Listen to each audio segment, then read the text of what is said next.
manusia itu terbatas menolong kita. Tetapi ada kuasa Roh Kudus yang tak terbatas yang akan menolong saudara. Amin, saudaraku. Amin. Nah, coba kita baca di dalam Yohanes ya. Pasal 14 ayat 16 17 saya bacakan. Aku akan meminta kepada Bapa dan Ia akan memberikan kepadamu seorang penolong yang lain supaya Ia menyertai kamu selama-lamanya. Saudaraku, dalam sebelumnya itu seorang penolong, dalam kata aslinya itu sebenarnya bukan seorang bahwa dia manusia. Itu artinya seorang pribadi dalam asli bahasa Inggrisnya. Jadi Roh Kudus itu bersifat pribadi, bukan sesuatu yang mati atau suatu kiasan atau sesuatu yang ya hanya disebut, tapi dia itu pribadi. Kita tahu kalau pribadi itu ada unsur-unsur di dalamnya, ya kan? Kalau bro seorang pribadi, apa unsur di dalam seorang pribadi? Memiliki kemauan, betul ya? Memiliki pikiran, ya kan? Memiliki perasaan. Itu yang disebut pribadi. Kenapa misalkan robot tidak disebut pribadi? Karena robot tidak memiliki perasaan. Kita tinju robot itu, dia tinju kita enggak? Enggak. Karena dia tidak memiliki perasaan. Nah, Roh Kudus itu adalah sifatnya pribadi. Makanya disebut seorang penolong. Artinya juga memiliki pribadi yang sama seperti kita. Seperti Yesus. Yesus juga merasakan lapar, merasakan juga dia marah kalau buah suci dipergunakan untuk jual beli dan segala macam. Nah, selanjutnya di ayat 7 yaitu roh kebenaran, dunia tidak dapat menerima dia sebab dunia tidak melihat dia dan tidak mengenal dia, tetapi kamu mengenal dia sebab ia menyertai kamu dan akan diam di dalam kamu. Dia diam di dalam kita, saudaraku. Artinya kalau berdiam, dia stay, ya kan? Ada yang stay nggak di sampingmu? Atau dia seperti laut, kau datang dan pergi sesuka hatimu. Itu namanya nggak stay. Stay itu berdiam, melekat di dalam diri kita. Roh Kudus itu sifatnya melekat di dalam diri kita. Kemarin saya sampaikan dalam 9 hari, 9 malam itu saya mengajarkan banyak tentang Roh Kudus kepada saudara. Saya katakan dia berdiam dalam diri kita. Pernah nggak kita membuat Roh Kudus itu menjadi partner kehidupan kita, atau jadi seorang leader di dalam kehidupan kita, menuntun kita, memimpin kita dalam kehidupan kita? Terlalu sering kita sebagai orang percaya sekalipun tidak menganggap dia sebagai Tuhan, memiliki pribadi dalam diri kita. Makanya sering kita gagal melakukan sesuatu, sering kita kecewa dalam sesuatu, sering kita jatuh dalam sesuatu. Padahal ada seorang penolong, pribadi penolong yang mampu membuat kita berhasil, yang mampu membuat kita bangkit, yang mampu membuat kita terobosan yang baru. Tetapi seringkali Roh Kudus itu bagaikan cinta bertepuk sebelah tangan, ya kan? Dia ada tapi nggak dianggap. Pernah nggak saudaraku pacaran? Kamu ada tapi nggak dianggap. Kalau ada uang baru kamu dianggap. Lama-lama ya terjun ke jembatan berelang kan? Iya kan? Karena ada butuh baru disapa. Kalau nggak dianggap. Sama halnya Roh Kudus, saudaraku, dia adalah pribadi yang dia dalam diri kita. Makanya saudaraku, saya mau kita menghidupkan pribadi yang ada di dalam diri kita. Katakan dulu, di hati inilah rumahmu, Tuhan bilang. Makanya ada lagu kan, di hati inilah rumahmu. Makanya Tuhan itu berdiam di sini. Dia nggak berdiam di gereja. Saudaraku nggak harus menguduskan gereja ini. Oh Tuhan, di altar ini kau berdiam. No, di hatimu. Tuhan nggak mau berdiam di tempat yang mati. Karena dia Allah yang hidup, dia harus berdiam di tempat yang hidup. Nah, kalau saudara mau menghidupkan Roh Kudus yang dalam diri saudara, yang dijanjikan Tuhan penolong bagi saudara, mau nggak saudara di dalam kehidupan saudara mulai bangun, mulai melakukan aktivitas, mulai melakukan apapun, saudaraku mengajak dia untuk memimpin saudara. Mulai bangun. Contohnya, Tuhan Yesus, terima kasih. Roh Kudus, tolong aku Tuhan melakukan aktivitasku hari ini, sertai aku. Saya percaya kalau dia terus dilibatkan, dia pasti menolong kita. Amin. Karena dia tidak akan mengecewakan saudara. Di saat saudaraku mengambil suatu keputusan itu berat, dan saudaraku sudah berkonsultasi dengan orang lain, dan saudaraku mengambil keputusan ini, terus saudaraku bilang, Tuhan pimpin aku, tolong aku. Apapun keputusan yang aku ambil, Engkau ada di depanku, menyertai setiap apa yang kuputuskan. Saya percaya perjalanan hidup saudara akan mengalami namanya mujizat dan mujizat. Glory to glory, dari kemuliaan sampai ke kemuliaan. Kita akan melihat pekerjaan Tuhan yang ajaib. Amin. Tapi pertanyaannya, pernah nggak kita ajak Roh Kudus dalam diri kita? Atau suara-suara setan yang kita dengarkan? Ayo selingkuh, itu cantik itu kan? Ya dengarin kan, cantik dia kata iblis. Kita ikutin. Nah, Roh Kudus itu saudaraku yang akan memberikan saudaraku menuntun saudara. Amin. Jadi mulai besok, mari saudaraku ajak dia. Dia di dalam dirimu. Tapi jangan kamu ngomong di halte, tempat kerja. Boleh ngomong dalam hati. Roh Kudus itu bukan yang apa namanya kalau istilah itu nengel kalau bahasa Batak ya peka gitu. Dia mendengarkan, bahkan isi hati kita pun dia tahu. Saudaraku bisa berbicara dalam hati, Tuhan, tolong aku Tuhan mengerjakan pekerjaanku hari ini. Tuhan, aku naik kendaraan, tolong sertai aku Tuhan. Saya percaya dia pasti menyertai saudara. Tidak harus juga, saudaraku lagi di kantor, Tuhan Yesus ini, saudaraku ngomong sendiri, orang bilang ini gila ini, iya kan? Boleh ngomong bersuara kalau kita sendiri, ya kan? Harus bijak-bijak, tapi yang penting di sini Tuhan menjanjikan kepada kita adalah seorang penolong. Artinya kalau seorang penolong, pribadi penolong, pasti dia lebih kuat dari saudara. Amin. Kalau seseorang menolong si A, yang ditolong itu lebih rendah pasti kan, punya masalah. Yang menolongi pasti lebih kuat. Umpamanya, kalau si Bang Yakin ini kakinya pincang nih Bang ya. Terus ada orang yang pincang, kira-kira abang bisa nolong dia nggak? Bang sama-sama pincang kok. Tapi kalau dia bisa kuat, dia bisa berdiri, dia bisa menolong orang yang pincang tadi. Artinya Roh Kudus itu pribadi lebih kuat dari kita. Amen. Tapi seringkali kita mengandalkan pikiran kita, ya kan? Kekuatan kita. Padahal firman Tuhan bilang apa? Terkutuklah orang yang mengandalkan kekuatannya. Terkutuklah mereka yang mengandalkan pikirannya. Nah, hari ini kita belajar. Mari kita dipimpin oleh Roh Kudus tadi. Yang kedua, saudaraku, apa yang kita pelajari dari kuasa Roh Kudus? Nah, Roh Kudus ini juga mengajar kita dalam segala hal. Dalam firman Tuhan katakan, tetapi penghibur yaitu Roh Kudus, dia yang akan diutus oleh Bapa dalam namaku, dia yang akan mengajar segala sesuatu kepadamu dan akan mengingatkan kamu akan semua yang telah kukatakan kepadamu. Nah, saudaraku, Roh Kudus ini dia akan mengajari saudara, menuntun saudara. Bayangin kalau ada orang selalu mengajari kita melakukan sesuatu, nah itu salah.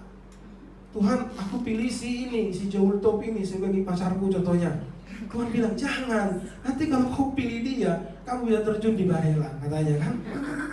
Tuhan bisa ingatkan kita dari awal. Tapi kalau nggak ada tuntunan Roh Kudus, tidak ada yang mengajari kita. Melakukan sesuatu mengajari kita. Saudara, kalau kita memiliki Roh Kudus, kita itu jadi smart loh. Itu nampak orang-orang dipenuhi oleh Roh Kudus, dia gampang melakukan sesuatu.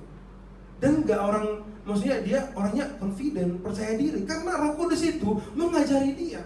Bisa saudaraku berbicara di depan ini, kalau saudaraku dipenuhi oleh Roh Kudus, saudaraku itu bisa menyampaikan pesan itu dengan baik. Karena saudaraku dipenuhi oleh Roh Kudus.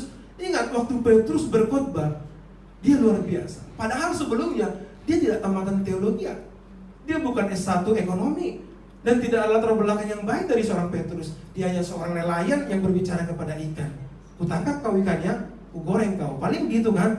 Dia ngomong sama temannya saja. Tapi bayangin, semenjak dia diurapi oleh Roh Kudus, sekali berkhotbah berapa? 3.000 orang bertobat. Kuasanya luar biasa. Dia bisa berbicara di mahkamah agama untuk pembelaan tentang penyebaran Injil. Itu kalau bukan karena Roh Kudus, tidak akan mungkin. Saudaraku juga sebagai orang percaya, mau nggak membuat Roh Kudus sebagai guru utama? Kalau di dalam Alkitab kan selalu bilang Yesus itu guru, rabi. Jadi seorang pengajar yang baik bagi saudara. Atau saudaraku belajar kepada orang-orang lain saja. Kalau saudaraku lakukan itu, apapun yang mau saudara, mau seorang pembicara, pemain musik, seorang bisnismen, seorang profesional, seorang karyawan, saudaraku itu smart melakukan segala sesuatu, bijak melakukan sesuatu. Dan saudaraku itu disukai banyak orang. Makanya orang yang diurapi oleh Tuhan akan disukai banyak orang. Tapi kalau kita tidak perlu dengar Roh Kudus, kerja acuh tak acuh, nggak jelas, kita itu kalau bisa sama nggak jelas tuh kan, nggak disukai orang. Karena apa? Tidak ada Roh Kudus yang mengajari kita. Saya mau saudaraku jadi orang yang berprestasi semua, orang yang diberkati oleh Tuhan. Tapi ada kuncinya, hidupkan Roh Kudus dalam diri saudara. Untuk menjadi apa saudaraku? Mengajar, menjadi rabi bagi diri saudara. Amin. Yang ketiga, Apa kuasa Roh Kudus di dalam diri saudara? Yaitu menginsafkan dan membawa kepada kebenaran. Di dalam Yohanes pasal 6 ayat 8 dan 13. Bisa? Saya bacakan saja dari sini ya. Yohanes pasal 16 ayat 8 dan 13. Saya bacakan ayat 8. Dan kalau ia datang, ia akan menginsafkan dunia akan dosa dan kebenaran dan penghakiman. Di ayatnya yang ke-13 firman Tuhan, tetapi apabila ia datang, yaitu Roh kebenaran, ia akan memimpin kamu ke dalam seluruh kebenaran, sebab ia tidak berkata-kata dalam dirinya sendiri, tetapi segala sesuatu yang didengarnya itulah yang akan dikatakannya, dan ia akan memberitahukan kepadamu hal-hal yang akan datang. Jadi Roh Kudus ini saudaraku yang akan menginsafkan setiap kita. Menginsafkan itu apa? Menginsafkan dosa itu menyadarkan. Kemarin kalau di dalam doa 10 malam juga saya sampaikan, kenapa hanya di orang Kristen bisa kita mengampuni orang yang bersalah kepada kita.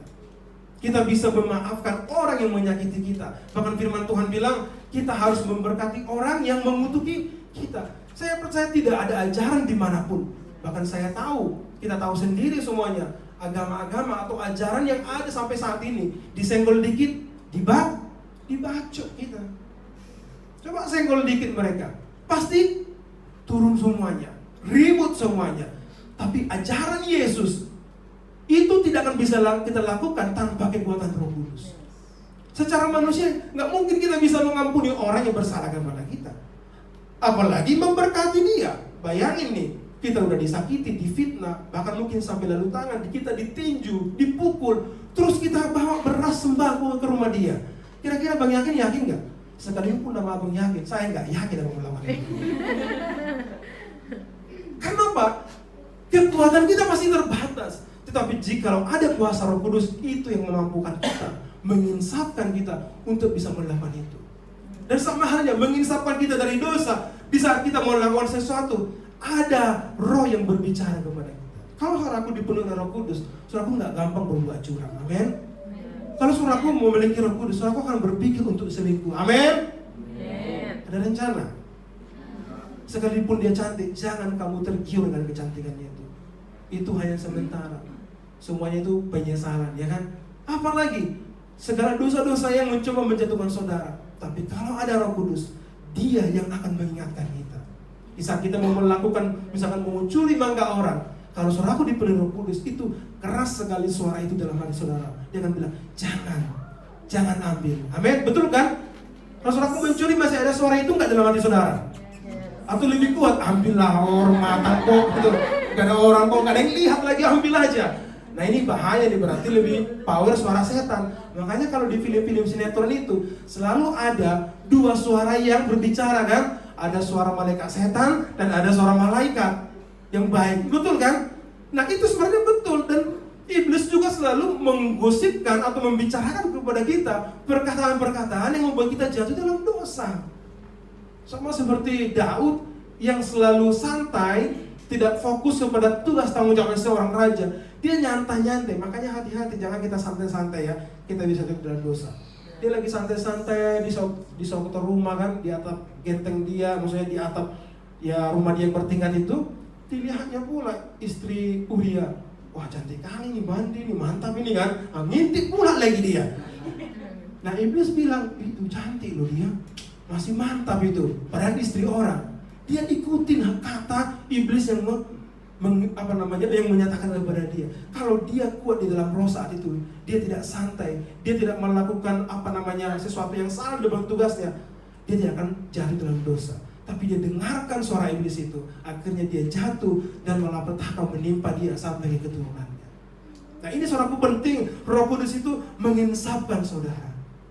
Jadi kalau nanti kita jemaat di sini, jangan sampai ya Pak Cesar atau Bang Davi yang nangkap kita. Gara-gara nggak ada Roh Kudus yang menginsafkan saudara. Ketahuan pula nyuri helm. Memang rendah sih nyuri helm, tapi malunya itu loh. Ya kan, apalagi sekarang di tentang Batam, di Batam Pos, sekarang nyuri HP pun viral ya kan, nyuri helm pun viral. Tolong ya balikkan helm saya katanya di tentang Batam itu. Ya kan, karena kita sekarang bisa ngetek-ngetek kan, kita tag media medsos sekarang, terus kalau kita kehilangan, jangan sampai ternyata yang nyuri si Mas, kan malu kita ya kan. Contoh, ya kan? Ini contoh ya. Jangan sampai nanti Pak Cesar pula nangkap, tangkaplah dia, ya kau nangkap John, katanya pula. Jadi teman yang nangkap kan. Jangan sampai seperti saudara, karena kalau kita memiliki Roh Kudus, Dia akan menginsafkan kita dari setiap perbuatan yang jahat, amin. Dan tidak memalukan dan tidak menghina nama Tuhan kita yang luar biasa. Dan keempat, apa kuasa Roh Kudus kepada kita, saudaraku? Yang keempat itu memperlengkapi kita di dalam pelayanan. Katakan, memperlengkapi kamu dalam pelayanan. Bilang. Kalau kita, saudaraku, mau melayani Tuhan tanpa kuasa Roh Kudus,